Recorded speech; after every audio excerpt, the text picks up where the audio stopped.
अस्सलाम वालेकुम नाज़रीन, मेरान टीवी न्यूज़ में आया मुदस्सिर अब्बास। तफसीली खबरों का पहिरीं एक नज़र हेडलाइंस ते।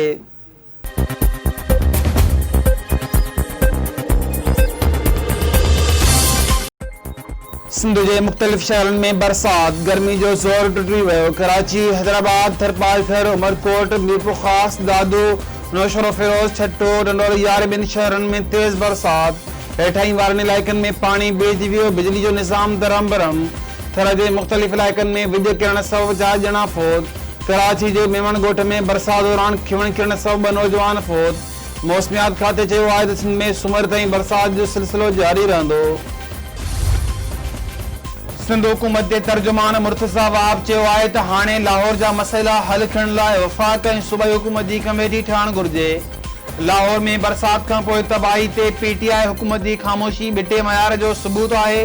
सॼे मुल्क में एक जहिड़ो मयार हुजण घुर्जे। कराची के विराइण जूं ॻाल्हियूं कंदड़नि लारकानो, दादू ऐं हैदराबाद के टोड़े नवां ज़िला ठाहिया हुआ। पीपी हुकूमत अवाम के मसइलनि के हल थियण लाइ नवां ज़िला ठाहे रही है। गंबट में गिम्स अस्पताल के डायरेक्टर डॉक्टर रहीम बख्श भट्टी ते ऑफिस अंदर हमलो। जवाबदारन की गिम्स डायरेक्टर की ऑफिस में भनरा डॉक्टर जा कपड़ा लीड़ू। पुलिस हमलो कंदड़ पुलिस इंस्पेक्टर समेत 3 जवाबदारन के गिरफ्तार करे वरतो। डॉक्टर रहीम बख्श भट्टी चयो आहे त पुलिस इंस्पेक्टर ज़ाहिद पंवर पंहिंजे भाउ लाइ नौकरी ऐं एनओसी घुरी इनकार करण ते हुन हमलो करे ऑफिस में भनरा करण खां पोइ मारण की कोशिश पिण कई। कराची में डॉक्टर माहा शाह के मौत बाबत जांच में अहम अखबर आई। माहा के दोस्त जुने चयो आहे त आउं ऐं डॉक्टर माहा जल्द शादी करण वारा हुआसीं।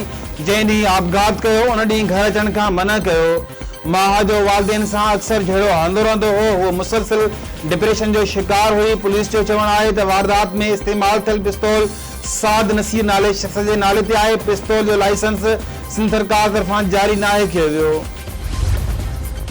कंबर जी मॉडल कोड कत्ल जो ॾोह साबित थियण ते ॿिनि भाउरनि खे उमिरि कैद जी सज़ा ॿुधाए छॾी।